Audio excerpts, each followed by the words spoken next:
नाज़रीन, मुर्दे को बेरी के पत्तों से गुस्ल क्यों दिया जाता है? क्या ये काम हदीस पाक से साबित है और ऐसा करने से क्या मुर्दे को कोई फ़ायदा पहुंचता है?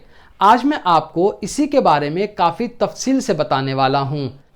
नाज़रीन, हिंदुस्तान में एक तरीका राइज है कि जब भी किसी का इंतकाल होता है तो उसे बेरी के पत्तों से वाले पानी से गुस्ल दिया जाता है, जिसका तरीका ये होता है कि पहले पानी रखा जाता है, फिर उसके अंदर बेरी के 5 या 7 या 11 या जितने पत्ते वो लोग मुनासिब समझते हैं वो डालते हैं। फिर उसको गर्म किया जाता है, इतना गर्म किया जाता है कि पानी का जो रंग है वो पत्तों की तरह हल्का हल्का हो जाता है।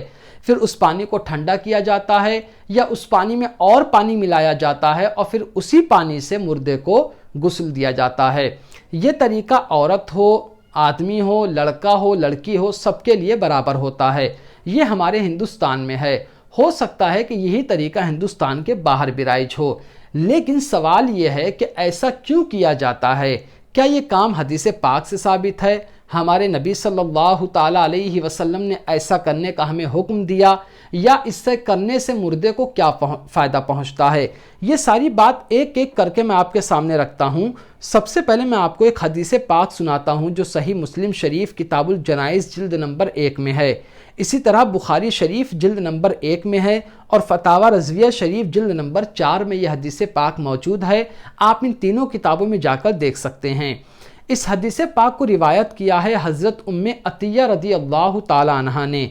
वो फरमाती हैं कि हमारे पास अल्लाह के प्यारे रसूल सल्लल्लाहु ताला अलैहि वसल्लम तशरीफ़ लाए।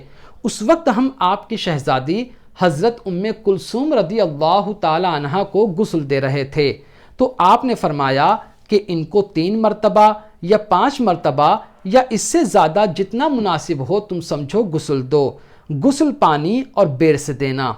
जुमला गौर से सुनना, आपने फरमाया गुस्ल पानी और बेर से देना, आखिर में काफूर या कुछ काफूर मिला हुआ पानी बहाना। तो इस हदीस पाक में 2 बातें बयान फरमाई गई कि गुस्ल जो देना वो बेर के पानी से और काफूर वगैरह मिलाकर देना। इसी वजह से उलमाए किराम ने फरमाया कि मतलब ये कि बेरी के पत्तों से गुस्ल देना मुर्दे को, ये हमारे नबी सल्लल्लाहु ताला अलैहि वसल्लम की सुन्नत है। ये हदीस पाक से साबित है।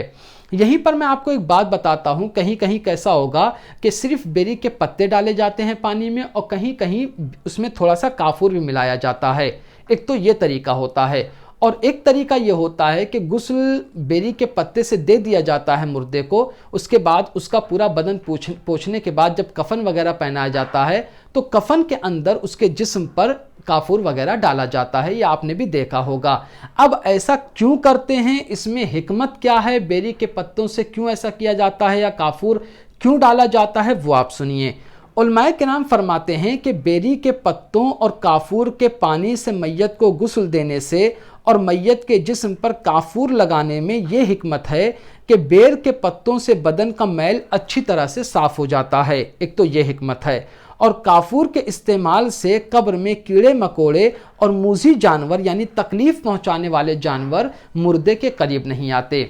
तो बेरी के पत्तों से नहलाने में भी हिकमत है कि उससे बदन वगैरह का जो मैल है वो अच्छी तरीके से साफ़ हो जाता है। और काफूर इस वजह से लगाया जाता है कि जो वहाँ पर कब्र में जानवर हों या जो मतलब कीड़े मकोड़े मूज़ी जानवर तकलीफ़ पहुँचाने वाले जो जानवर होते हैं, उससे मुर्दे का जो जिस्म है वो महफूज रहे। तो उम्मीद करता हूँ कि आप समझ गए होंगे कि मुर्दे को बेरी के पत्तों से गुस्ल क्यों दिया जाता है और काफूर क्यों लगाया जाता है। तो आज की वीडियो में सिर्फ इतना ही। अस्सलामु अलैकुम।